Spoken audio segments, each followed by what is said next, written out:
ఆనందిస్తారు. పరలోక రాజ్యం అంటే భోజనము పానము కాదు, కానీ నీతి, సమాధానము, పరిశుద్ధాత్మ యందలి ఆనందం. గట్టిగా చప్పట్లు కొట్టండి, దేవుని స్తోత్రాలు. ఈ ఆనందం ఇవెందుకు, ఈ పండుగలు ఎందుకంటే నీతి, ప్రభు రక్తం చేత కడగబడినటువంటి వారు, బాప్తిస్మం రక్షించబడినటువంటి వారు నీతిమంతులుగా తీర్చబడతారు. ఈ నీతిలో వర్ధిల్లడానికి సమాధానం, దేవుని యొక్క సమాధానాన్ని కోల్పోకుండా ఈ సందేశం ద్వారా ఆ బంధం అధికమవడానికి నీతి, సమాధానం. మూడవదిగా పరిశుద్ధాత్మ యందలి, అది ఇక్కడ ఆత్మాభిషేకం కలుగుతుంది కనుక ఆత్మలో ఆనందిస్తాం. ఈ లోక సంబంధమైన వేడుకల్లో వాళ్ళని చూసి వీళ్ళని చూసి భౌతికంగా ఆ శారీరకంగా గంతులు వేయడం, ఆనందించడం తొందరగది తగులుగా కొట్లాట్లుగా మారి ఒకరినొకరు కొట్టుకుంటాం, తిట్టుకుంటాం, అనేక రకాలు జరుగుతూ ఉంటాయి. ఈ లోక సంబంధమైన సంతోషం వేరు. ఈ సంతోషం తుదక నాశనానికి నడిపిస్తుంది.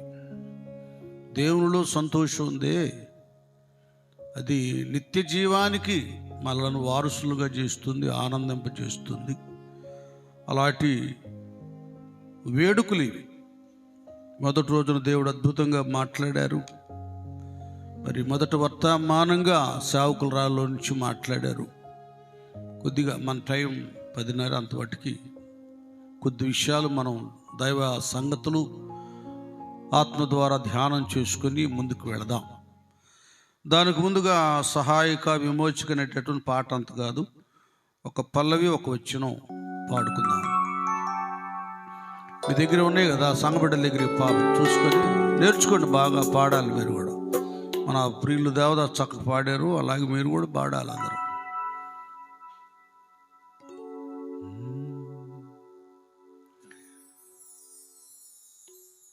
అందరు గట్టిగా చప్పట్లు కొట్టండి.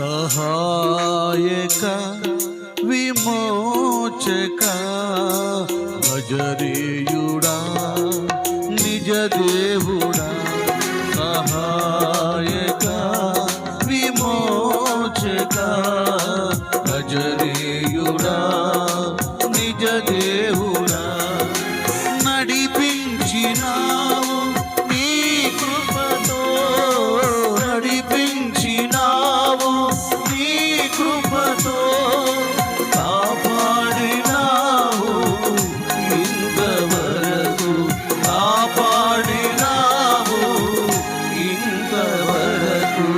నజరేయుడా నా నిజ దేవుడా, సహాయకుడవై నాతో ఉన్నవాడా, నజరేయుడా నా నిజ దేవుడా, సహాయకుడవై నాతో ఉన్నవాడా, సహాయక విమోచక నజరేయుడా నిజ దేవుడా.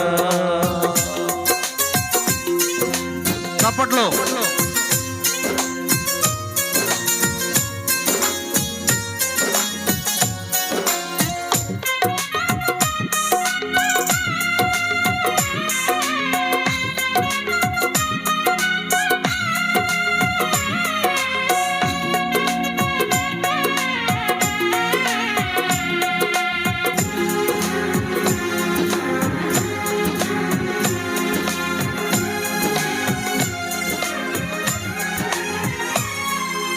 కష్టాలలో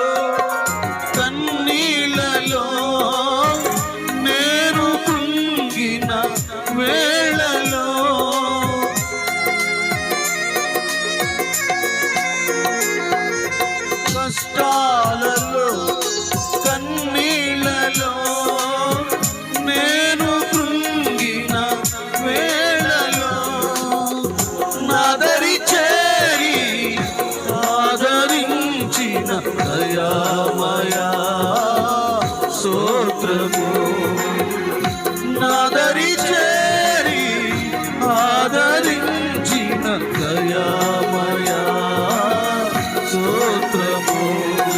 నజరేయుడా నా నిజ దేవుడా, సహాయకుడవై నాతో ఉన్నవాడా.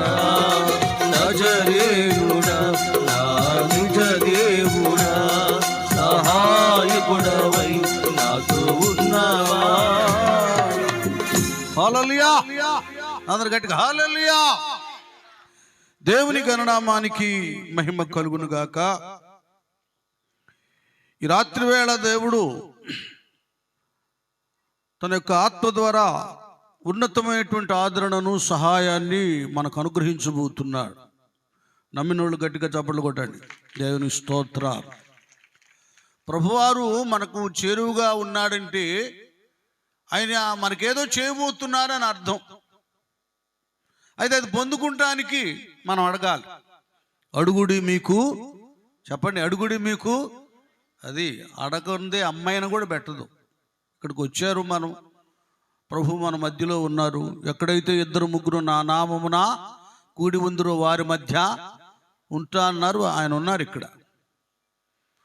కొందరు ప్రభువారు శరీరధారిగా ఉన్న దినాల్లో ఆయన ఆ ప్రాంతాలు, పట్టణాలు, గ్రామాలు ఆయన దర్శించినప్పుడు, సంచరించినప్పుడు కొందరు మరి ఆ బర్తలోమె లాంటి గురుడివారు కదా, జక్కయ్య లాంటి వారు ఆయన దగ్గరికి వెళ్ళి ఆయన అడిగి గురుడ్డి ఆయన చూపు పొందుకున్నాడు.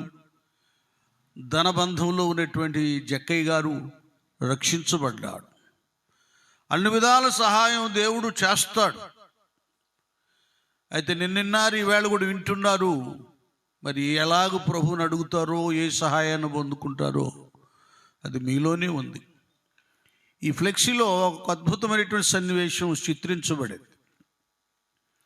వాక్యమేమో 46వ కీర్తన మొదటి వచనంలో, నాకు బైబిల్ నీరసంగా చదివితే ఇష్టం ఉండదు. గట్టిగా చదివేవాళ్ళు మైక్ దగ్గర పెట్టుకొని గట్టిగా చదవండి.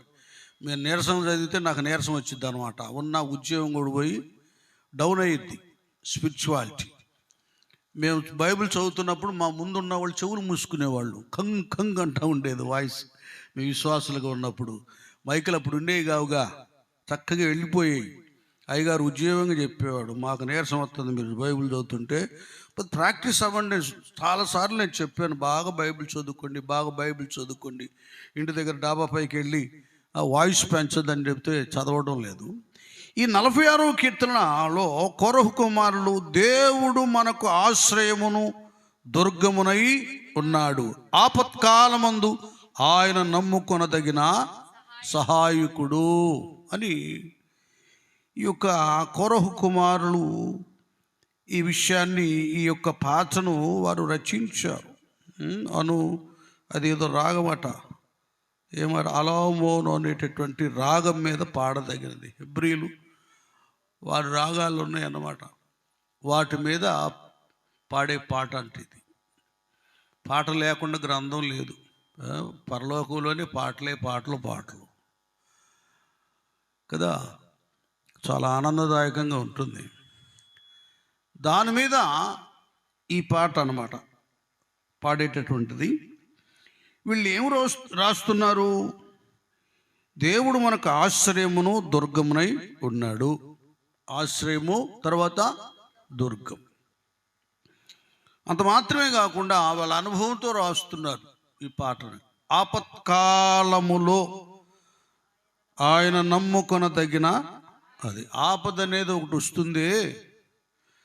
ఆ కాలంలో ఎలాంటి వాడినా నమ్ముకొనదగిన సహాయకుడు.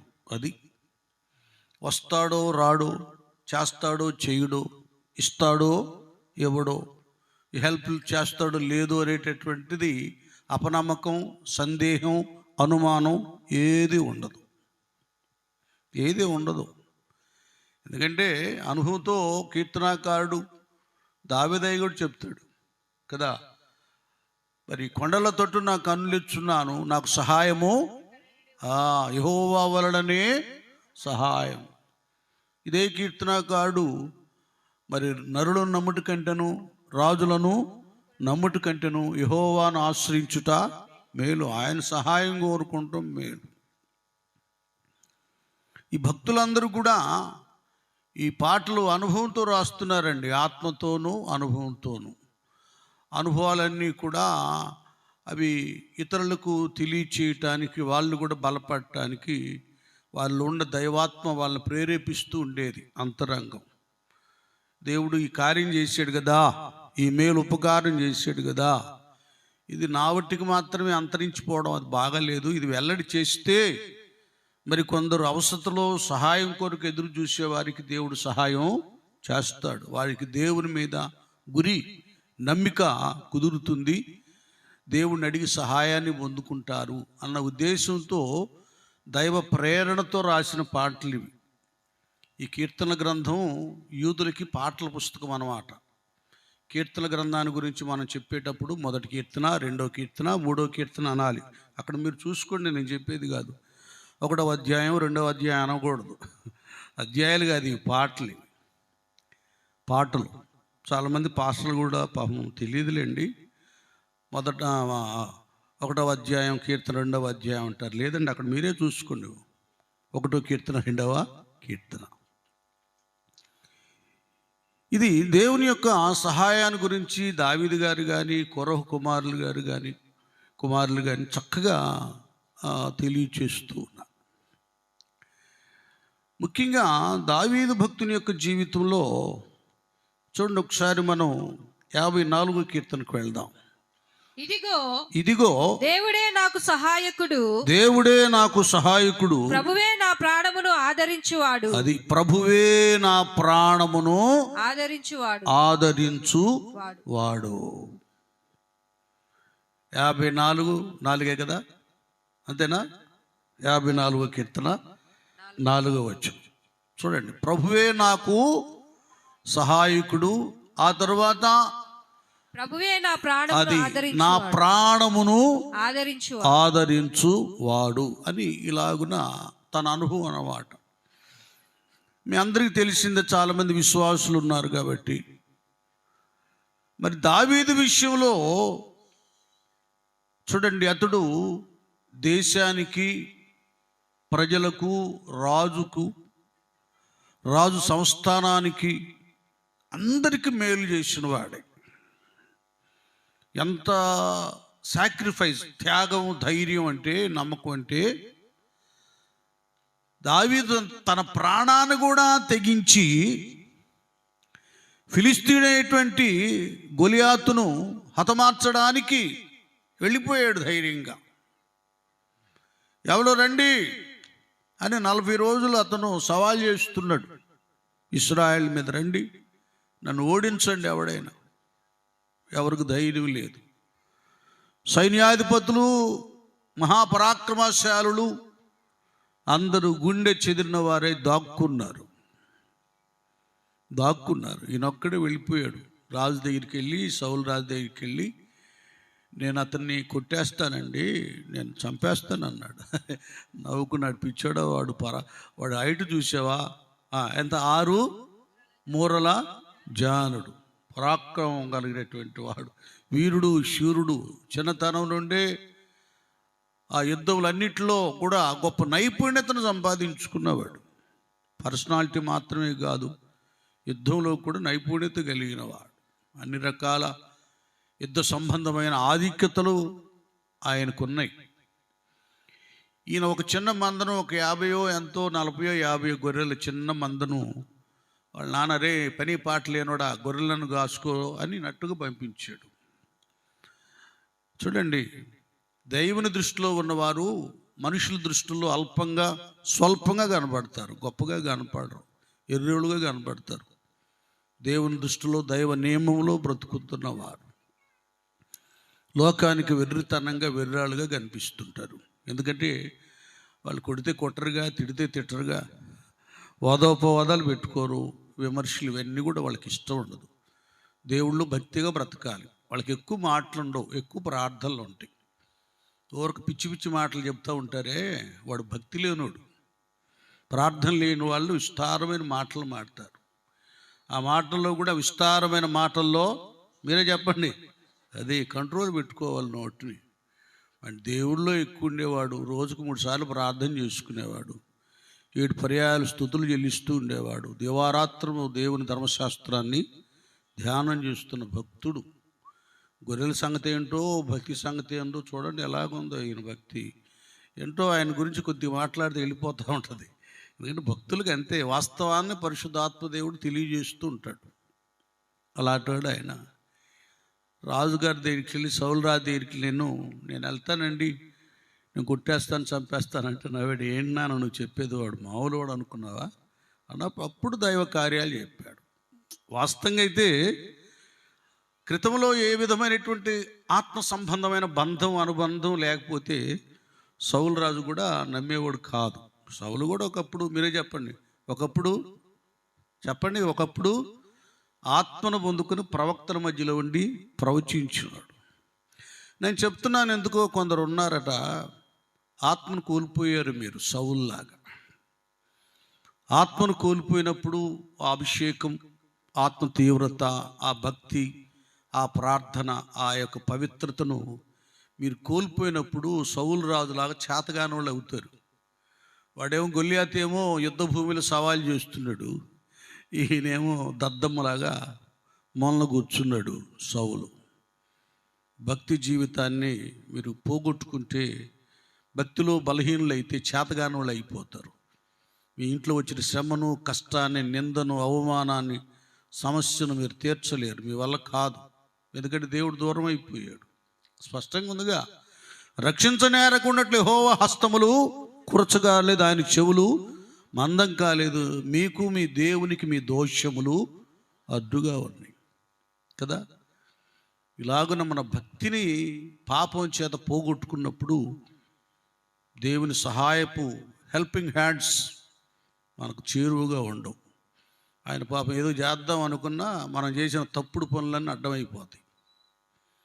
సహాయం కావాలి, దైవ సహాయం. అది ఒట్టిగా రాదు.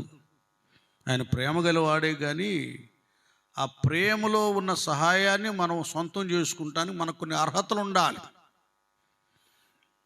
ఆయన పరిశుద్ధుడు కనుక మనం కూడా పరిశుద్ధంగా బ్రతకాలి కదా. అందుకే ఇర్మీయా ప్రవక్త కూడా ఏమంటాడు, మీకు మేలు కలగకుండా ఉండటానికి 5:25 ఏమంటాడు నాన్న, 5:25 ఇర్మీయా గారు, మీ దోషములు వాటి క్రమమును తప్పించెను, మీకు మేలు కలుగకుండుటకు, చూడండి, మీకు మేలు కలుగకుండుటకు మీ పాపములే కారణము. అది చెప్తున్నాడు ఇశ్రాయేలుతో ఇర్మీయా ప్రవక్త. అసలు మీకు మేలు కలగకుండా ఉండటానికి ఏంటట కారణం? మీ పాపములే కారణము. పాపములే కారణం. ఇలాగూ చాలామంది వాళ్ళ జీవితాల్లో ఒకప్పుడు బహుబోధ చేసిన వాళ్ళే, ప్రార్థన చేసిన వాళ్ళే, ప్రవచించిన వాళ్ళే ఈ తప్పుడు పనుల వలన పిరికి వాళ్ళు అయిపోయి మూలలు దాక్కుంటారు. వాళ్ళ కోసం కొత్తగా మారు మనసు పొంది రక్షించబడ్డ వాళ్ళు, ఏందక్క, ఏందంటే ఏందన్న ప్రార్థన రావట్లేదు, నా కోసం ప్రార్థన చేయ, ఒకప్పుడు నీకులా బాగా చేసేవాడు కానీ అని చెప్తూ ఉంటారు. పాపం చిన్న పిల్లల చేత ప్రార్థనలు చేయించుకోవాల్సి వస్తుంది. చాలామంది గతి అట్లాగే అయిపోయింది. ఈవేళ సరి చేసుకోమని దేవుడు చెప్తున్నాడు. ఇంకంతే, తిరిగి రండి.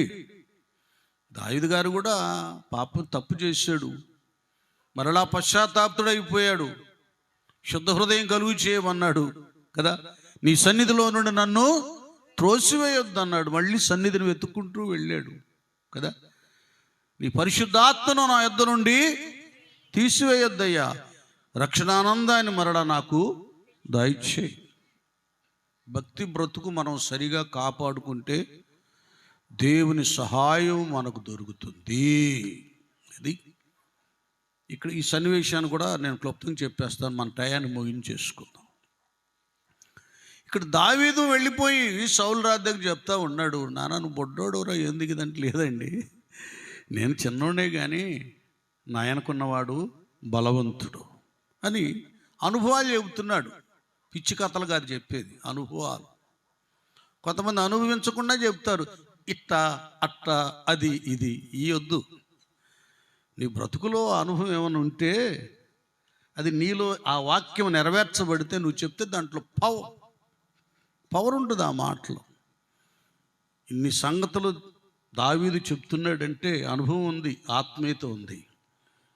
యా మా నాన్న నాకు ఆ చిన్న మందని ఇచ్చేసాడు కాయడానికి, నేను కాస్తున్నాను. ఒకరోజు సింహం వచ్చేసేసింది.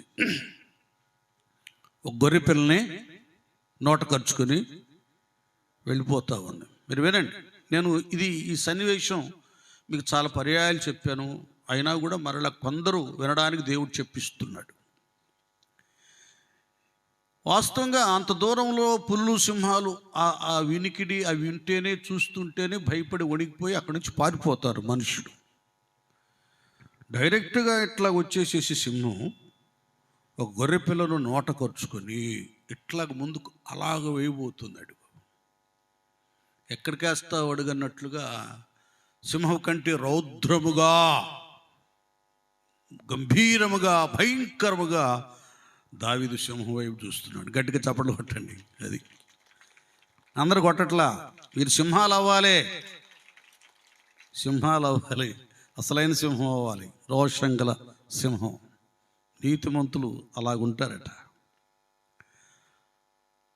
అది ఒక గడియ బెత్తరపోయింది. ఇదేంట్రా, నేను అంత దూరంలో ఉంటే ఏ మనుషుడు గుండెకి చేస్తాడు, పారిపోతాడు, ఈ బుడ్డోడేంటి నాకలే రౌద్రంగా చూస్తున్నాడు.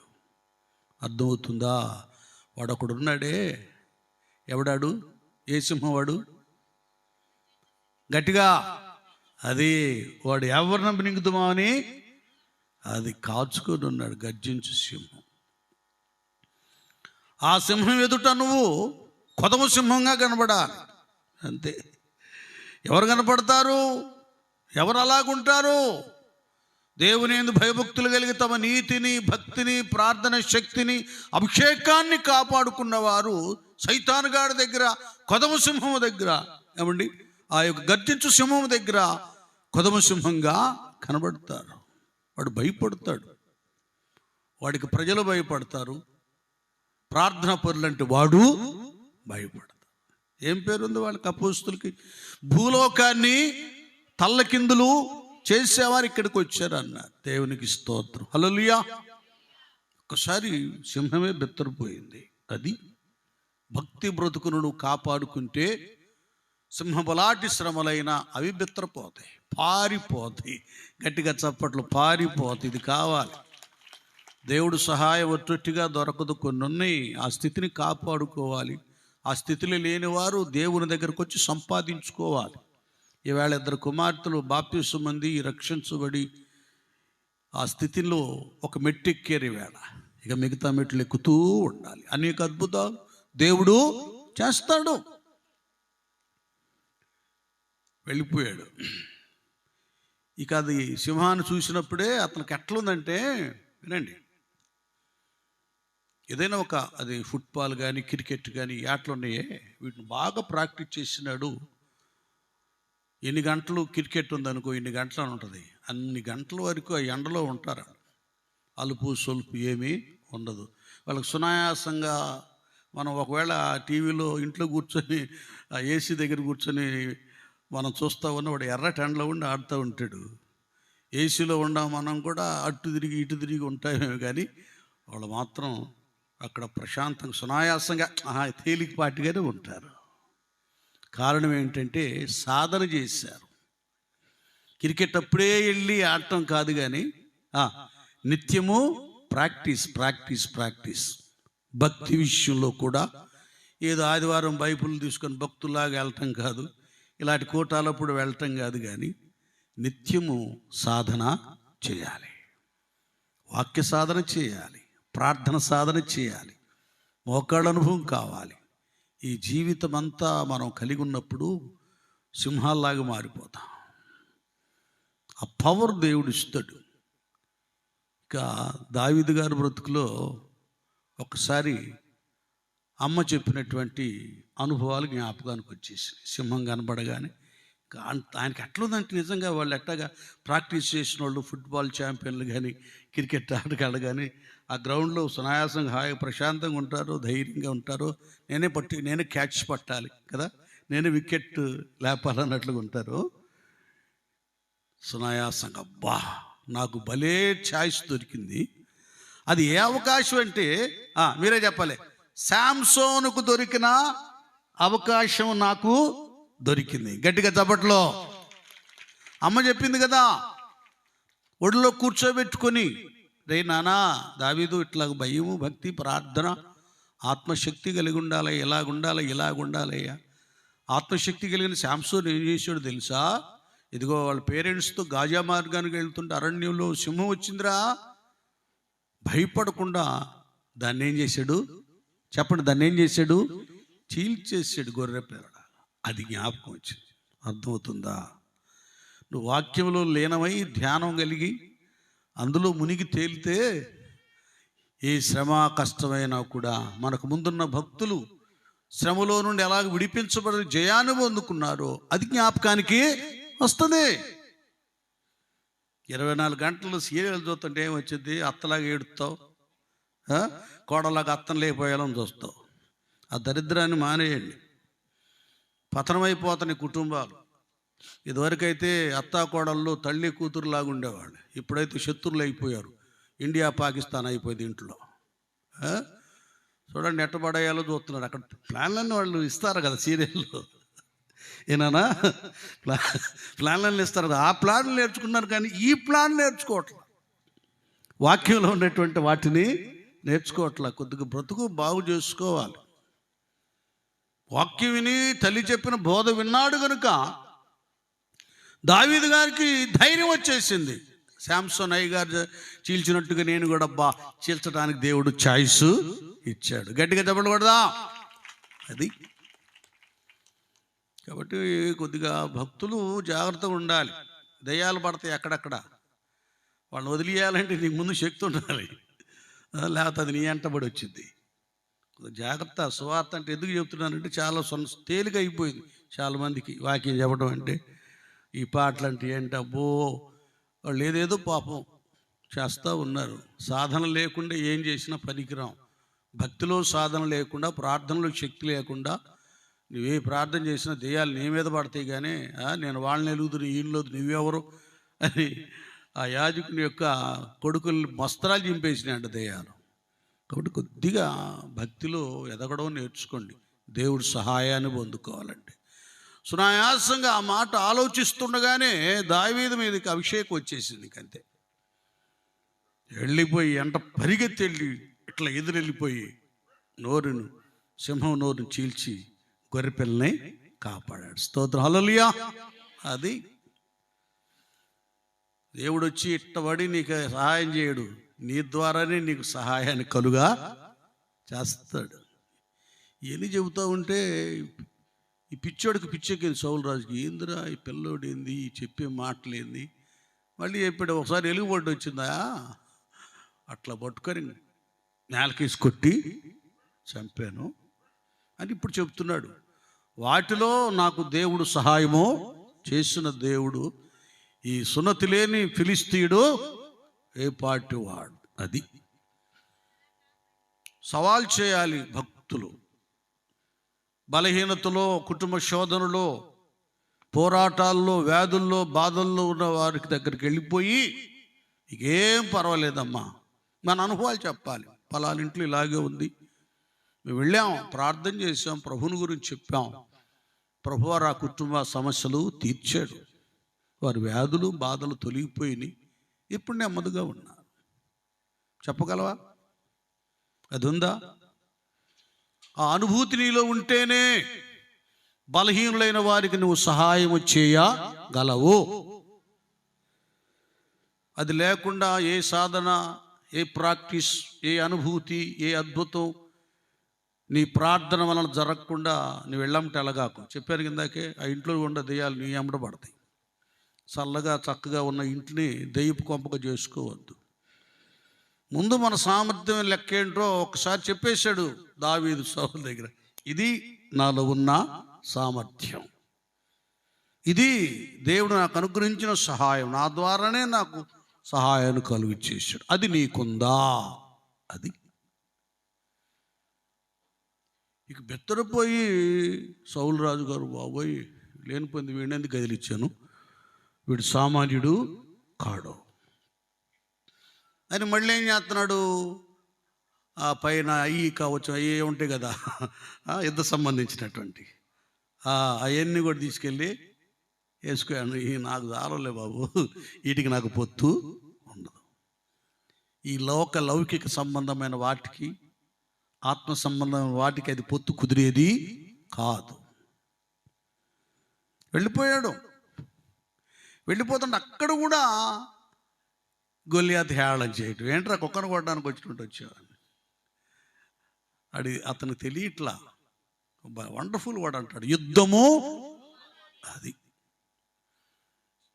ఆయన మన పక్షంగా మన శ్రమలు, నిందలు, అవమానాలు, కష్టములు, ఆర్థిక సమస్యలు వీటన్నిటిలో నుండి ఆయన మన పక్షంగా ఉండి పోరాటం చేయాలి. శ్రమతో, శత్రువుతో, ఆర్థిక ఇబ్బందులతో, ఇరుకులతో, వ్యాధులతో, బాధలతో అన్నిటి మీద ఆయన ఫైట్ చేయాలి. ఆ నమ్మిక నీకుండాలి. నేను కాదు, దావీదులాగా యుద్ధము యెహోవాదే. అది ఆ సహాయము దేవుని మూలంగా కలుగుతుంది. ఇంకోటి ఏదో అన్నాడు, చాలా కథ ఉంది, అదని చెప్పుకుంటూ వెళ్తే మళ్ళీ 12 అయితే మనం ఇక్కడి నుంచి వెళ్ళిపోవాల్సి వస్తుంది. అబ్బో టైం ఎంత టైం ఇప్పుడు? అది నా దగ్గరికి వచ్చిన తెప్పలేదే, వెళ్ళిపోతూ ఉంటుంది బండి. ఇక వాడేమో గొల్లియాతు ఏదేదో వాగుతున్నాడు. వాడు అండబలం కండబలం చూసుకొని వాడు ఆగుతున్నాడు. ఈయనేమో దైవబలం చూసుకున్నాడు. ఈరోజు నేను చెప్తున్నాను, దేవునిలో సరిగా ఉన్న బిడ్డలారా, ఒకవేళ అప్పులు కొద్దిగా ఆలస్యం అయితే ఎక్కడ కొద్దిగా పోరాటం అయిందేమో, కష్టంగా బాధకరంగా ఉందేమో, వాళ్ళేమో నీ బలహీనత, నీ ఇబ్బందిని, నీ లేమిడిని వాళ్ళు చూస్తున్నారు, కానీ నీతో ఉన్న ప్రభువుని వాడు చూడట్లేదు. అది చూపించడానికి ఈరోజు సమయం వచ్చింది. గట్టిగా చప్పట్లు కొట్టండి. అది అడగవలసింది, ప్రభువా ఈ సమస్యలో నువ్వు నాకు సహాయం చేయాలి. దావీదులో ఉన్న దైవ సహాయము, దైవ శక్తి గొల్లియాతు చూడటం లేదు. దావీదు పర్సనాలిటీ చూస్తున్నాడు, అది ఆ వడిశాలు చూస్తున్నాడు, ఆ కర్ర చూస్తున్నాడు. కానీ ఈ కర్ర కాదు, ఒడిశాలు కాదు, రాళ్ళు కాదు, ఏమి కాదు, దైవశక్తి, దైవుని సహాయం ఇతనితో ఉంది అన్నది గ్రహించలేకపోతున్నారు. దేవుడు నీ పక్షంగా ఉన్నాడు, నీకు నిత్య సహాయం అందిస్తాడు అనేటటువంటిది నువ్వు రుజువు చేయాలి, భక్తుడుగా, భక్తురాలుగా. అది కావాలి. ఒకప్పుడు భక్తుడు అయిన ఆత్మను పోగొట్టుకుని సౌల్లాగుంటే దరిద్రం. అసలు దేవునే ఎరగకపోతే మిగతా వాళ్ళందరూ ఉన్నారే, సైన్యాధిపతులు, సైనికులు, ఇశ్రాయేలులైనా కూడా మూల దాక్కున్నారు, వణుకుతా ఆ గది పడుతుంది. నీకు నీవుగా దైవ సహాయాన్ని రుజువు చేయాలి. యుద్ధం యెహోవాదే అన్నాడు. ఈలోపు కత్తులు, కటారాలు, ఈటలు, బాకులు ఏమి తెచ్చుకోలేదు. ఏటి దగ్గరికి వెళ్ళాడు. ఆ ఏటిలో, ఆ ఏటి ప్రవాహం వలన, ఆ ఫోర్స్ వలన కొన్ని రాళ్ళు ఎలాగ తయారైనవి చెప్పండి మీరే? నున్నగా తయారైనవి. నువ్వు కానీ నేను కానీ వాక్య ప్రవాహం కింద ఉంటే స్మూత్గా తయారవుతాం. దావీదు చేతిలో రాయిగా వస్తాం. ఎక్కడికి వెళ్తారు? మందిరానికి వెళ్ళరుగా. చెప్పాను ఇందాకే, టీవీ దగ్గర ఆదివారం సీరియల్స్ అన్నీ క్రమబద్ధంగా చూస్తారేమో, కానీ ఆదివారం మాత్రం మందిరానికి వెళ్ళరు. ఈ మధ్య విచిత్రమైన భక్తులు మొదలయ్యారు. ఈ మందిరంలో 2 రోజులు ఉంటారు, మాయమైపోతారు. ఆ మందిరంలో 4 రోజులు ఉంటారు. అబ్బో అక్కడ ఏదో భలే ఉందంటే అక్కడికి పోతారు. అబ్బే ఇదేం కాదు కానీ అక్కడ రోజు భోజనాలు పెడుతున్నారంటే అక్కడికి వెళ్తారు. ఇది భక్తి. వీళ్ళు ఫుడ్ భక్తి అన్నమాట. వీళ్ళు దైవభక్తి కాదు. తమ కడుపే, చెప్పండి, తమ కడుపే తమకి దేవుడు. భక్తి కూడా మేము చిన్నప్పుడు లాగా విశ్వాసం లేదు. కొన్ని మైళ్ళ దూరం మేము నడుచుకుంటూ వెళ్ళేవాళ్ళం. అప్పుడు పావలా ₹1 రిక్షాలు అన్నమాట. అవి వాటికి కూడా ఉండేవి కావు. వెళ్ళి ఆదివారం దేవుళ్ళు గడపాలి. ఇప్పుడు ఏదండి ఏది? అందుకే ఏ విశ్వాసి కూడా నున్నటి రాళ్ళుగా తయారు కావడం లేదు. కారణం ఏంటంటే వాక్య ప్రవాహం ఏది కదా, వాక్య ప్రవాహం ఏది? ఆ ప్రవాహంలోనే అంత కఠినమైన రాయైన నునుపుగా తేలింది. వాక్య ప్రవాహం నీలో పనిచేస్తే, దేవుని సంఘానికి నువ్వు వెళితే, క్లియర్గా ఉందిగా. అతడు నీటి కాలవల ఎవరునా నాటబడి ఆకువాడక తన కాలమందు, అది నీళ్ళంటే వాక్యం ఏది, కాలం అంటే మందిరం ఏది, మందిరం లేదు, వాక్యం లేదు. నీకు ఎట్లా వస్తుంది? స్మూత్నెస్ రాదు, నునుపుగా తయారవు. దేవుని చేతులు రాయిగా ఉండవు కదా, బలవంతుని చేతిలో అది అలాగా అవ్వాలి. ఆ స్థితిని మనం సంపాదించుకోవాలి. అప్పుడు దేవుడిని వాడుకుంటాడు సాధనంగా. పెద్దాళ్ళని ప్రేరేపిస్తాడు, నువ్వు అక్కడికి వెళ్ళాయా, అక్కడికి వెళ్ళి వాళ్ళు సువార్త చెప్పు, ఆ ఇల్లు దర్శించు, ఆ గ్రామంలో వాక్యం చెప్పునానా అని పంపిస్తారు. దైవ సేవకుని చేతిలో రాయిగా రావాలి సంఘ పెద్దలు, విశ్వాసులు, తలాంతు కలిగిన వారు. అది సంపాదించుకోవాలి. ఇప్పుడు అలా లేదులేండి. సంఘము అభిషేకించి పంపిస్తే వెళ్ళటల్లా చాలామంది సంఘం నుంచి వెళ్ళిపోతున్నారు. దరిద్రం వదిలిపోయినట్టే. కొన్ని ఉన్నాయి లెక్కలు. వెళ్ళాడు, నున్నటి రాళ్ళు అవి తీసుకున్నాడు, ఒడిశాలను తీసుకున్నాడు, అందులో సెట్ చేస్తున్నాడు. ఏంద్రా వాడు పిల్లోడు ఏందో గోళీలు ఆడుకున్నాడు అనుకుంటున్నాడు. ఏంది ఈ బొడ్డోడు ఏందో ఆడుకుంటున్నాడు, రాళ్ళు తెచ్చుకుంటున్నాడు, వాడు గోళీల్లా కనపడ్డాయి. ఒక్కోసారి మీ భక్తి, మీ ప్రార్థన, మీ ఉపవాస దీక్ష ఇతరులకు, దేవునిలో లేని వారికి అది ఏదో చిన్న చితక ఆటలాగా ఉండదు. ఆట కాదు ఇది. ఈ 2 రోజులు ఈ సభలు పెట్టారంటే ఏవో వీడు ఆడటానికి, లేక వాయిద్యాలు వాయించడానికి, ఇది కాదండి. ఇది దైవశక్తి ప్రభావాలు రుజువు చేయడానికి, చూయించడానికి, అనేకులు దేవుని సహాయాన్ని సొంతం చేసుకుంటానికి ఈ సమావేశాలు. ఇక ఏదో ఆలోచిస్తున్నాడు గొలియాతు, అందులో సెట్ చేశాడు ఆ వడిసాలు ఇలాగిలా తిప్పి. ఏం కానీ వాస్తవంగా అంత షూట్, ఆ గురి అనేటటువంటిది ఎంత గొప్ప షూటర్కైనా అది రాదు. ముందే అన్నాడుగా, యుద్ధము యెహోవా దేవుని ఆధారంగా చేసుకున్నాడు, ఆయనే ఆ రాయిని తీసుకెళ్ళి వాడు ఎక్కడ కొడితే పడిపోతాడో అక్కడ కొట్టాడు. స్తోత్రం చెప్దాం. హల్లెలూయా, హల్లెలూయా. అది నీ ప్రార్థన విధానంలో ఏ రీతిగా విజ్ఞాపన చేస్తే వాడికి షాట్ పడి దుష్టుడు పారిపోతాడో, అలాంటి ఉపవాస దీక్ష, విజ్ఞాపన పరిశుద్ధాత్ముడు నీ ద్వారా చేయిస్తాడు. గట్టిగా చప్పలు కొడదా దేవునికి స్తోత్రం. ఆ సహాయం నీకు అనుగ్రహించబడుతుంది. అలాగున దావీదు తన జీవితంలో మేలే ఉపకారమే చేశాడు కానీ సౌలు రాజుకు కానీ, ఇశ్రాయేలు ప్రజలకు కానీ, దేశానికి కానీ, రాజ్యానికి కానీ ఏ విధమైన నష్టం చేయలా. స్పష్టంగా అంటాడు, తన ప్రాణానికి తెగించంట. బాబా ఎంత నమ్మకస్తుడండి. ఇలాంటి ఆయనకి ఇక వాళ్ళు పొగిడారు, ఈయనేం పొగడడం లేదు. కానీ ఇది కూడా మనం కొద్దిగా అర్థం చేసుకోవాలి. ఎక్కడ ఎవరిని పొగడాలో వాళ్ళనే పొగడాలి. ఇక్కడ ఉదాహరణ నేను ఉన్నాను. ఇక్కడ నేను కొద్దిగా వయసులో, అనుభూతిలో కొద్దిగా పెద్దగా కనబడుతున్నాను. ఈయన కాదులే కానీ ఆయన భలే అంటే ఎట్లుంటుంది మీరు చెప్పండి. ఈయన కాదు కానీ నడిపించే విజయరత్నం గారి భలే ఉంటుంది. ముందే ఎలాగుంటుంది మీరు చెప్పండి. కానీ కొన్ని మనం పొగిడేటప్పుడు వెనక ముందు చూసి పొగడాలి. వాళ్ళ పొగడతలు ఎంతవరకు వచ్చినాయి అంటే, పాపం ఒక అమాయకుడు, ఒక త్యాగశీలి, ఒక మంచివాడు ప్రాణానికే అపాయాన్ని కలుగా చేసింది. సౌలుకు 1000 కొలది, దావీదికి 10,000 కొలదనగానే ఒక్క దెబ్బతో ఎటో దూరం ఉన్న దెయ్యం వచ్చి సౌలు గారి మీద పడింది. భక్తులు ఇవన్నీ ఎందుకు చెప్తున్నానంటే, ఏదో మీరు నవ్వుతారని చెప్పడం నాకు కొద్దిగా జాగ్రత్తగా ఉండాలి. మనం ఎవరిని ఎక్కడ పొగడాలో, ఎక్కడ హెచ్చించాలో, ఎక్కడ తగ్గించాలో, ఎక్కడ గద్దించాలో, హెచ్చరించాలి, ఇవన్నీ మనం వాక్యాధారంగా తెలుసుకుని ఉండాలి. లేకపోతే అది నష్టం కలిగింది సంఘానికి. దావీదు కాబట్టి తట్టుకున్నాడు కానీ మిగతా వాళ్ళు తట్టుకోలేరు. ఒక సందర్భం అనుభవం చెప్తున్నాను. ఒక సందర్భం ఉండి ఒక కుటుంబం వెళ్ళిపోయింది. ఆ కుటుంబం వెళ్ళిపోవడానికి కూడా మరొకరు కారకులు. వెళ్ళిపోయింది. ఒకసారి ఆ సిస్టర్, ఆ ఫ్యామిలీ కనిపించాను అన్నమాట. ఏడుస్తూ చెబుతుంది, మమ్మల్ని ఎవరో మాట విని ఎళ్ళగొట్టేసారుగా అంది. నాకు భలే దుఃఖం వేసింది. చూడండి, కొన్ని ఇలాగా ఒక ఆత్మీయులను, ఒక మంచి వారిని మనకు దూరం చేస్తాయి.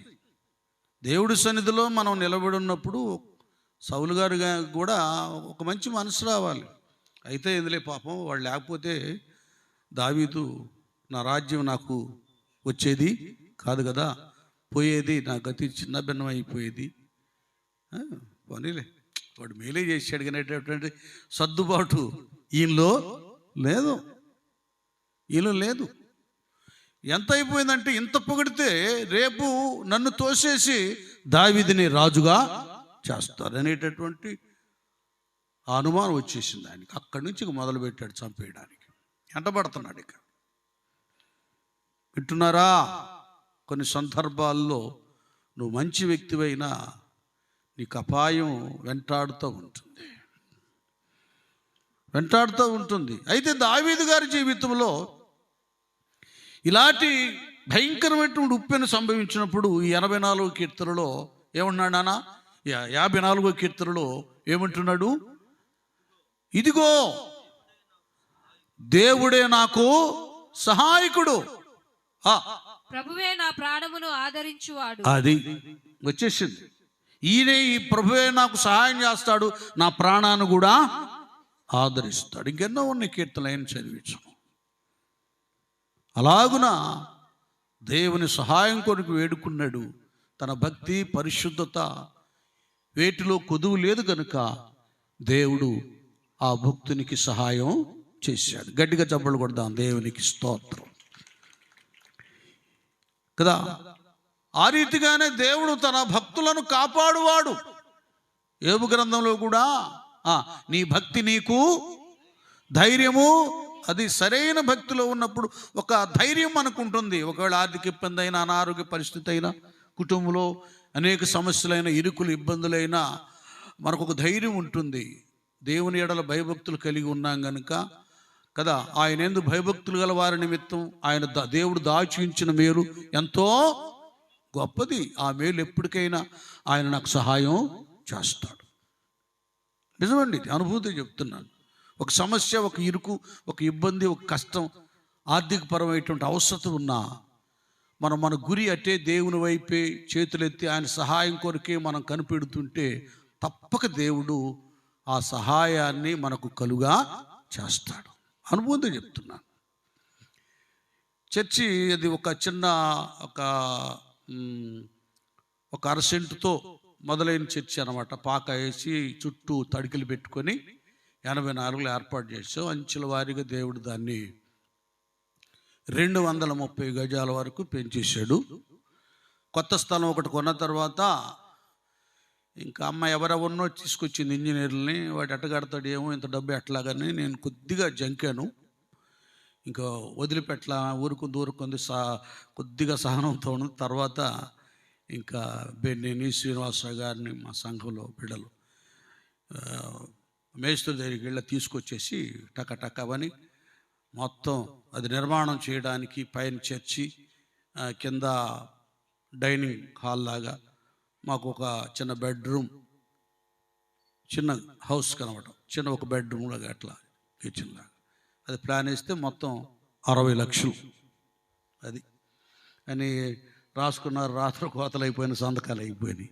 ఇప్పుడు ఎట్లా 60 లక్షలు? అర్థం చేయండి, చేసుకోండి. ఎలాగా అనుభవం ఒకటి చెప్పాలిగా, ఒట్టి ప్రసంగాలే కాదు, అనుభవంతో కూడిన, ఆత్మతో కూడిందై ఉండాలి. అవేదో ఒక 20 లక్షలు ఏవో వచ్చినాయి, అవి ఇంకంతే. ఇంకా 40-45 అట్లా కావాలి. ఇక మొదలుపెట్టాం విజ్ఞాపన సంఘం, మేమందరం మొదలుపెట్టాం. ఎలాగైనా ఏమో 62 లక్షలు మొత్తం అది పూర్తి అయిపోయలేక 21లేనా దాన్ని 21 పూర్తి చేసింది.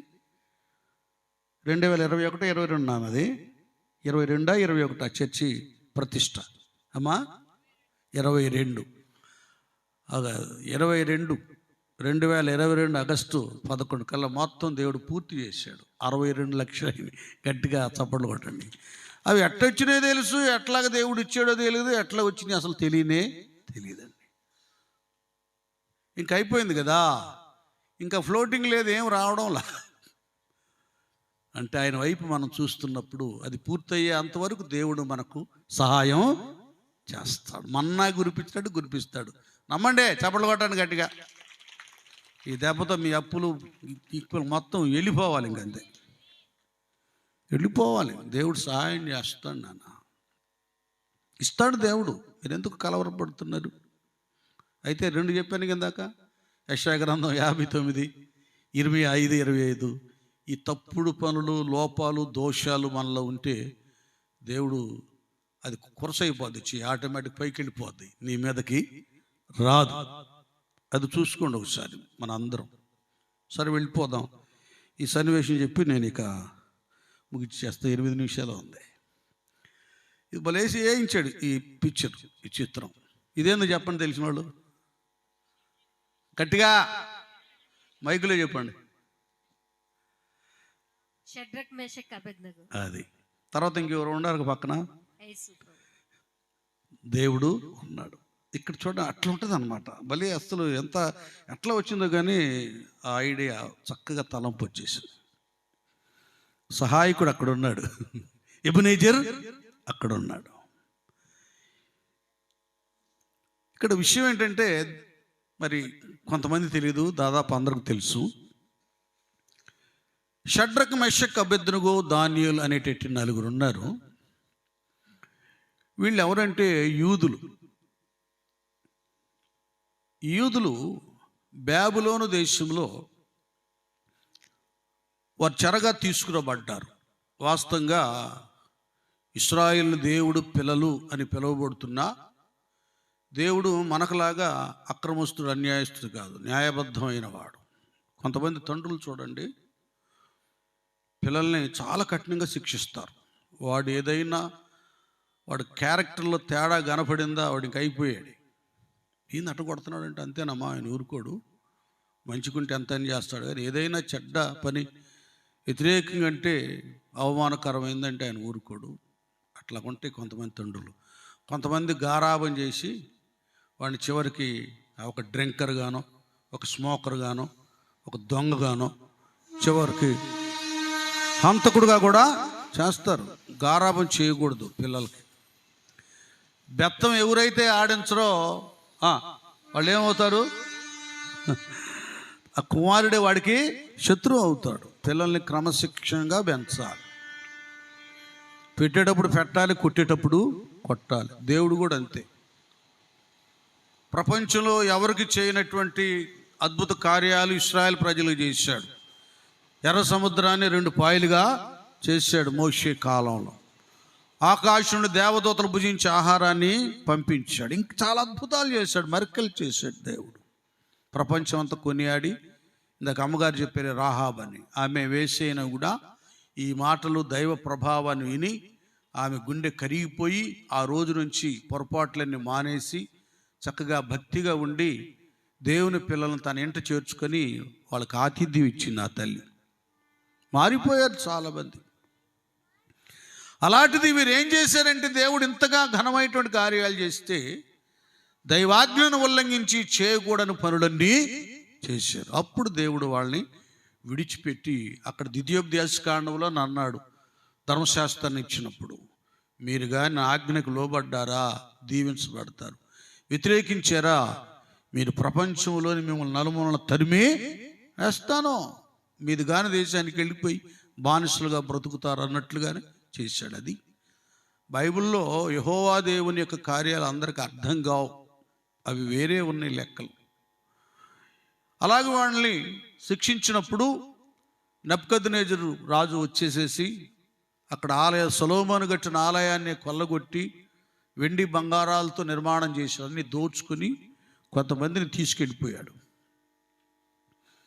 ఈ టీనేజ్లో ఉన్నటువంటి వారిని కొంతమందిని తీసుకెళ్తే వాళ్ళలో షడ్రక్ మెషక్ అబేద్నెగో దానియేలు అని 4 ఉన్నారు. నెబుకద్నెజరు సామాన్యుడు కాదు. ఆయనది చరిత్రలో పేరు ఏం కట్టించినట్టు ఏంటవి? నెబుకద్నెజరు. గట్టిగా చెప్పండి మైక్లో. ఏంటి ఆయన చేసింది? నెబుకద్నెజరు హ్యాంగింగ్ గార్డెన్స్నా? వేలాడే తోటలు తెలుసా? అదేనా? ఆయనైనా ఇంకెవరు చేశారు?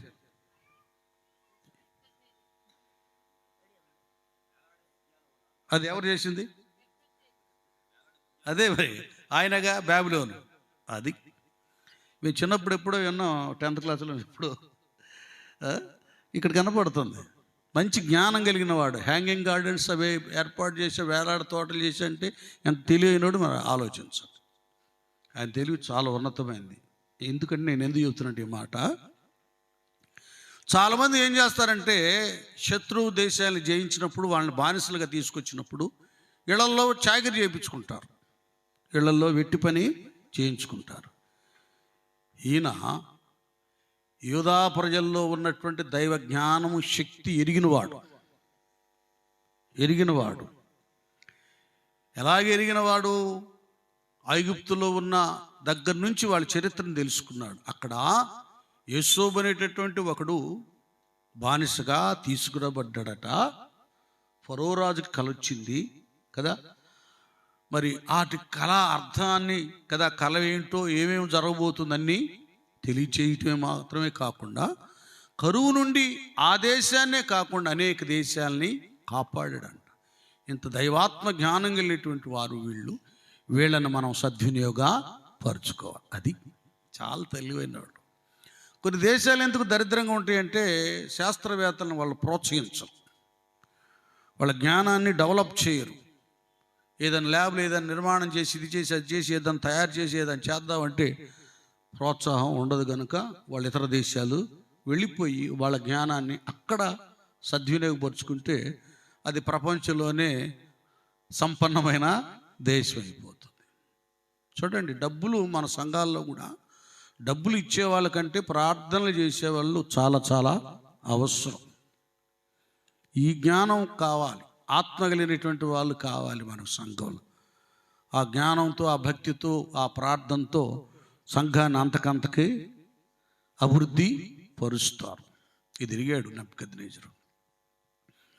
ఎరిగి వాళ్ళల్లో యూదుల్లో వాళ్ళకి ఏం చేయాలి? కల్దీల విద్య భాష నేర్పించాలి. వాళ్ళకి ఆ భాష నేర్పించండి, కొద్దిగా తర్ఫీదు ఇవ్వండి వాళ్ళకు, పలానా శాస్త్రాలలో అని వాళ్ళకి ట్రైనింగ్ ఇప్పించేసాడండి. వాళ్ళు చక్కగా నేర్చుకున్నారు. అందరికంటే వాళ్ళకే ఉన్నతమైన ర్యాంకు వచ్చింది. పేరు పెట్టి పిలిచి ఆ నలుగురిని రాజు ఘనపరిచాడు. చప్పట్లు కొట్టండి గట్టిగా, దేవునికి స్తోత్రం. చూడండి, ఇది వాళ్ళు అక్కడ కూడా భోజన విషయంలో ఏమైనా తప్పు చేస్తామోనని విగ్రహ సంబంధమైనది ఏది కూడా వాళ్ళు తాకలేదు. వాళ్ళంతా తమ జీవితాన్ని దానికి ఇంకా కథ ఉంది, వాళ్ళ జీవితాన్ని జాగ్రత్తగా కాపాడుకున్నారు. అలాగైన తర్వాత వినండి, అయిపోతుంది. ఇంకేమైందంటే దేవుడిచ్చే ఘనత ఇస్తున్నాడు, గొప్ప ఉన్నతమైన స్థానం వచ్చేసేసింది. వాళ్ళేమో ధర్మశాస్త్ర ప్రకారం అన్ని దేశంలో ఉన్నా కూడా నియమం ప్రకారం బ్రతుకుతున్నారు. హఠాత్తుగా ఏం చేశాడంటే ఒక ప్రతిమను చేయించి అందరి దారికి వెళ్ళి సాగిలా పడాలన్నాడు రాజు. వీళ్ళు చేయలేదు, ఈ సంగతి చెప్పేశారు. రాజు ఎదురు నిలబెట్టారు. షటక మెషక బెద్దునుగా మీరేంటి ఏది చేయలేదంటే, మేము చేయము రాజా, మేము ఆ పని చేయమయ్యా. ఎందుకంటే మా దేవుడు మొదటాజ్ఞలోనే నీ దేవుడని యెహోవాను నేను తప్ప నీకు వేరొక దేవుడు ఉండకూడదు అన్నాడు. ఆయన నియమాలు ఆయన చెప్పుకుంటూ వస్తున్నారండి. చాలా కోపం ఎక్కేసింది. దానికి ఏం చేస్తాము మీకు తెలుసా అగ్నిగుండంలో పడేస్తారే, 7 అంతలు ఇంకా అదిగి చేయన్నాడు. చేశారు. వెళ్ళిపోయి షడ్రకు నిశ్రేశాడు. ఒక పహేల్మాను వేసినోడు ఆ వేడికి చచ్చాడు. మెషక్ని మీద ఇసిరేసాడు, వాడు కూడా చచ్చాడు. వేసినోడు చచ్చాడు. వేయబడ్డ వాళ్ళు 3 అలాగే ఉన్నారు. అలాగుంటానికి కారణం ఏంటంటే ఆల్రెడీ ముందుగానే 4వ వ్యక్తిగా సహాయకుడైన దేవుడు అక్కడ ఉన్నాడు. గట్టిగా చప్పట్లో ఇది సన్నివేశం. అక్కడ ఉన్నాడు. అద్భుతమైన విషయం ఏంటంటే మనం చాలా పర్యాయాలు చెప్పుకున్నాం, వాస్తవంగా ఆత్మనేత్రాలు అందరికి ఉండవు.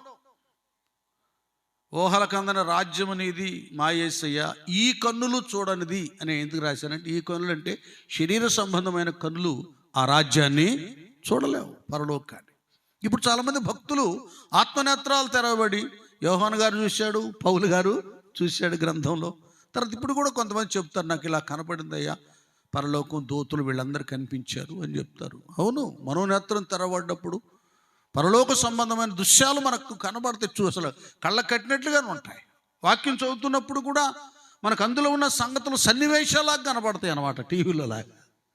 అది వేరు, ఆ అనుభూతి వేరు. దేవుడు ఏం చేశాడంటే రాజు కళ్ళు, ఆత్మనేత్రాలు తెరిచాడు. తెరవగానే అగ్నిగుండంలో ఉన్నటువంటి వ్యక్తులు కనబడుతున్నారు. ఆ వ్యక్తుల్లో 4వ వ్యక్తి కూడా కనిపించాడు. గట్టిగా చప్పట్లు కొడదాం. అది అర్థమవుతుందా? నీ సహాయకుడు నీతో ఉన్నట్లుగా దేశానికి, లోకానికి, ప్రజలకు కనబడాలి. యేసు ఐగుప్తులో ఉన్నప్పుడు యెహోవా అతనికి తోడుగా ఉన్నాడని పోతీఫర్ గ్రహించగలిగాడు. దేవుని సహాయము నీతో ఉంది, సహాయపు హస్తము నీతో ఉంది, అక్కతో ఉంది, అన్నతో ఉన్నది దేవుని సహాయము, ఆయన హస్తమని ప్రజలు గ్రహించాలి. రాజు గ్రహించాడు. మంత్రులను అడుగుతున్నా, మనం వేసిన ఎంతమందిని? 3 మరేంటి 4వ వ్యక్తి కనపడుతున్నాడు? ఎలాగున్నాడంట ఆయన? దేవతల రూపమును పోలినదని. అది చూసారా, వేసింది 3 4 అంటే అది దేవుని సహాయం. అంటే అర్థం ఏంటంటే, నువ్వెక్కడికి వెళ్ళినా దేవుడు నీతో ఉంటేనే పరిపూర్ణమైన సహాయం నీకు దొరుకుతుంది. గట్టిగా చప్పట్లు. కనుక ప్రియ దేవుని పిల్లలారా, ఈ విధంగా వారు రాజు కళ్ళు కూడా తెరవబడి దేవుని సహాయం వీరు కొరుకుందని, ఆ అగ్నిగుండాన్ని వారు ఏడంతలుగా రగిల్చిన అది ఏసీ రూముగా చేసేసాడు దేవుడు. అగ్ని వాసన కూడా అంతలా. కనుక ఇప్పుడు కష్టాలు, శ్రమలు, ఇరుకులు, ఇబ్బందుల్లో, వ్యాధుల్లో, బాధల్లో ఉన్నారేమో, భయపడొద్దు. ఇంత మట్టుకు ప్రభువు నువ్వు నమ్మకపోతే, అయ్యా ఇంతమందికి సహాయం చేసావంట, నీవు నాకు కూడా సహాయం చేయాలి, నా జీవితంలోకి రా ప్రభువా, నన్ను సరిచేయి, నన్ను కూడా దానియేలు, షడ్రకు, మెషకు, అబేద్నెగోల వలె పవిత్రంగా మలుచయ్యా, అలాగే దావీదు గారు మలిచినట్టుగా మలుచయ్యా. ఇంకా నీ భక్తులు అనేకులు ఉన్నారు, వాళ్ళకి రక్షణ ఇచ్చినట్లుగా నాకు కూడా రక్షణ అని రక్షణ లేని వారు అడిగి ఆయనను తోడుగా మీరు తీసుకెళ్ళండి. ఇమ్మానుయేలు అనగా యెహోవా మనకు, అది దేవుడు తోడుగా ఉంటాడు. తోడై ఉన్న బిడ్డలు సౌలు వలె తప్పుడు పనులు చేయకుండా స్థితిని కాపాడుకొని, ఒకవేళ పోగొట్టుకుంటే దావీదు వలె పశ్చాత్తాపుతులై మరలా నిత్య సహాయము పొందుకున్నట్లుగా పోరాడండి. తల్ల వంచండి, ప్రార్థన చేసుకుందాం. హృదయాలు తెరవండి. హల్లెలూయా, హల్లెలూయా. మనకిచ్చిన సమయాన్ని ఇంతే, మనం దాన్ని ముగించుకుందాం. అందరూ హృదయాలు తెరవండి. మన దేవుడు నమ్ముకొనదగిన సహాయకుడు, రక్షణొందిన కుమార్తె, కుమారుడను భయపడొద్దు, ఆయన నీకు తోడుగున్నాడు. ప్రతి వ్యాధి, బాధ, ఇరుకు, ఇబ్బందులను తొలగిస్తాడు. ఇంకేదో లోకం వాళ్ళు ఏదో చేస్తారు, వీళ్ళు ఏదో చేస్తారు అనుకున్నావమ్మా, లేదు నాన్న. ఏ మనుషుడు నమ్మదగిన వాడు కాడో. నువ్వు పెద్ద పెద్దోళ్ళ వైపు ఎత్తి చూసిన వాళ్ళు సహాయం చేయరు. యేసయ్య నిన్ను పిలుస్తున్నాడు. నీ బాధలో, కష్టంలో, ఇరుకుల్లో, ఇబ్బందుల్లో నేనున్నాను, నేను నీకు సహాయం చేస్తాను అని ఆ ప్రభువు నిన్ను పిలుస్తున్నాడు. నువ్వు రాలేక ఉండకుండా ఉండటానికి కొన్ని బలహీనతలు, కొన్ని అవిధేయ కార్యాలు అడ్డమైపోయినాయి నాన్న. ఈవేళ నువ్వు అలాగే మోకరించి కళ్ళు మూసుకొని హృదయపూర్వక అడుగు, అయ్యా నా ప్రియ యేసయ్యా, నన్ను ఇప్పుడే నువ్వు ఆదుకోవాలి. నేను నీ దగ్గరికి వచ్చి రక్షించబడి నీలో ఉండాలనుకుంటున్నాను, కానీ అనేకమైన అవిధేయతలు నాకు అడ్డుగా ఉన్నాయి అయ్యా అని అందరూ కూడా ఒక్క నిమిషం.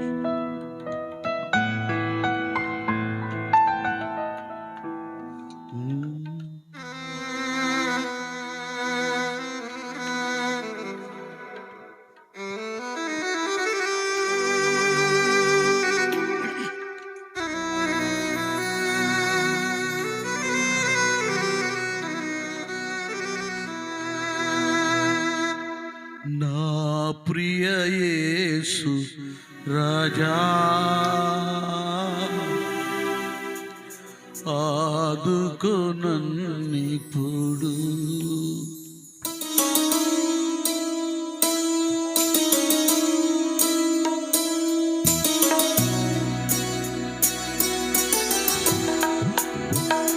నా ప్రియ యేసు రాజా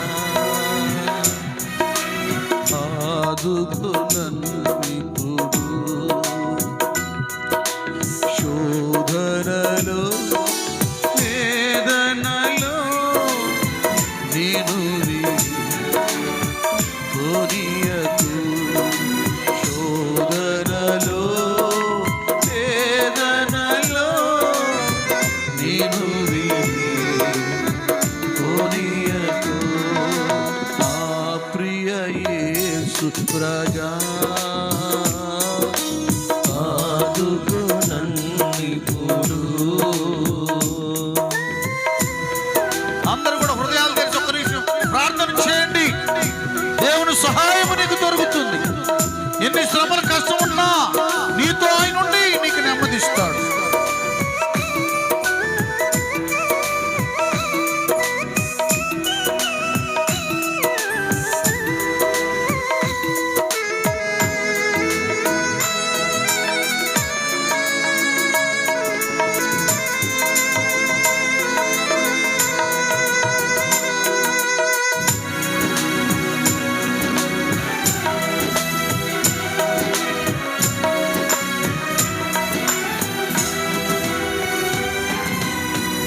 కలుషితమగు ఈ లోకం కదలెను నా కన్నులలో. కలుషితమగు ఈ లోకం కదలెను నా కన్నులలో. మరణ శరీరపు మరులే మెదలెను నా హృదయములో. మరణ శరీరపు మరులే మెదలెను నా హృదయములో. కల్వరిలో ఆదరించు ఆదరించు ఆదరించు నా ప్రియ యేసు రాజా ఆదుకో నన్నిప్పుడు. చాలిన నిన్ను విడచితిని కోరితి దీవెనలెన్నో. చాలిన నిన్ను విడచితిని కోరితి దీవెనలెన్నో. పావనలేవో అరసి వదలితి వాక్యాధారం.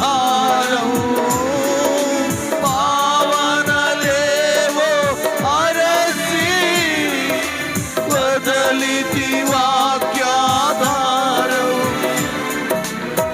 కల్వరిలో ఆదరించు ఆదరించు ఆదరించు నా ప్రియ యేసు రాజా ఆదుకో నన్నిప్పుడు. నీ కృపలను నే మరచి కృతజ్ఞత వీడికి ప్రభువా. నీ కృపలను నే మరచి కృతజ్ఞత వీడికి ప్రభువా. హృదయము కఠినమైపోయే కరిగించి దీవించు దేవా. హృదయము కఠినమైపోయే కరిగించు దీవించు దేవా. కల్వరిలో ఆదరించు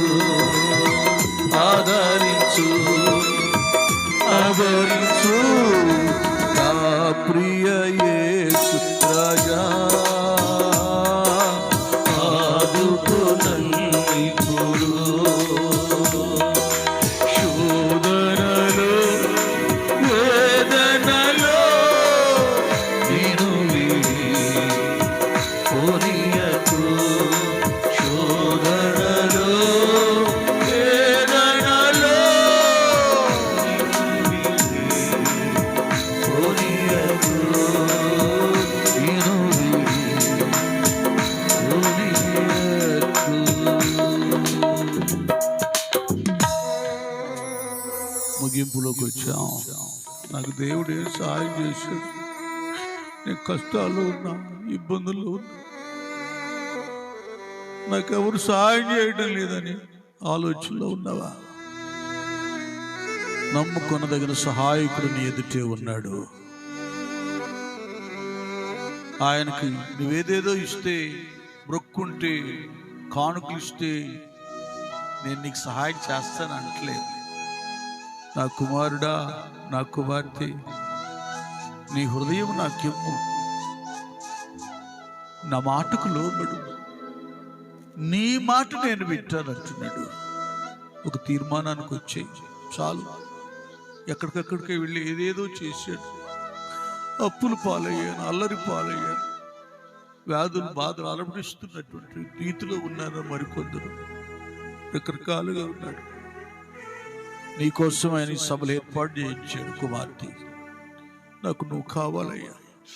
దావీదుకి షడ్రక్ మెషక్ అబేద్నెగో దానియేలను వారికి భక్తులకు సహాయం చేసినట్లు నాకు నీ సహాయం అనుగ్రహించయ్యా. నీ మాటకు నేను లోపడతానని తీర్మానానికి వచ్చేయండి నాన్న, తీర్మానానికి వచ్చేయండి. ఇప్పుడు దాకా దూరమై చాలా పోగొట్టుకున్నావు. వేళకు తీర్మానానికి వచ్చేయి. నాకు నువ్వు కావాలి ప్రభువా, నీ ద్వారానే నాకు ఈ మేలు జరుగుతుంది. మరి ఎవరి వలన ఇది సాధ్యము కాదో నీ వలనే సాధ్యమైన ఒక తీర్మానానికి రా. దేవుడు తప్పక నీకు సహాయం చేస్తాడు. దేవుడు ఈరోజు మాట్లాడగా నాకు దేవుని సహాయం కావాలి, దేవుని నేను మాటకు నేను లోబడతానన్న తీర్మానానికి వచ్చినాను. ఎవరైనా ఉంటే మిగతా వాళ్ళందరూ అలాగే ప్రార్థన పూర్వకుండా దిక్కులు చూడొద్దు. నాకు దేవుని సహాయం కావాలని ఎవరైనా తీర్మానానికి వస్తే మీ కుడి చేతులు పైకి చూయించండి, మేము ప్రార్థన చేస్తాం. మీ కుడితో చేతులు చూయించండి దేవునికి. సోదరి సోదరుడా, దేవుడు నిన్ను దీవించునుగాక. ఏం భయపడద్దు. ఎవరు నీకు సహాయం చేసేవాళ్ళు లేరు. ఆయన మూలంగానే నీకు పరిపూర్ణమైన సహాయం దొరుకుతుంది. అందరూ అలాగూ ప్రార్థన పూర్వకుండండి. దైవ సహాయం కొరకు ఆశపడేవారు ఈ మాట నాతో చెప్పండి ప్రార్థనగా. యేసయ్యా, గట్టిగా, యేసయ్యా, నేను కృంగి ఉన్నానయ్యా, అనేక సమస్యలు ఉన్నాను నాయన, నీ సహాయాన్ని నాకు అనుగ్రహించయ్యా. నా హృదయాన్ని నీకు అంకితం చేస్తున్నానయ్యా. బలపరిచి దీవించి రక్షించమని యేసు నామమున వేడుకుంటూ ప్రార్థిస్తున్నాం తండ్రి. ఆమేన్.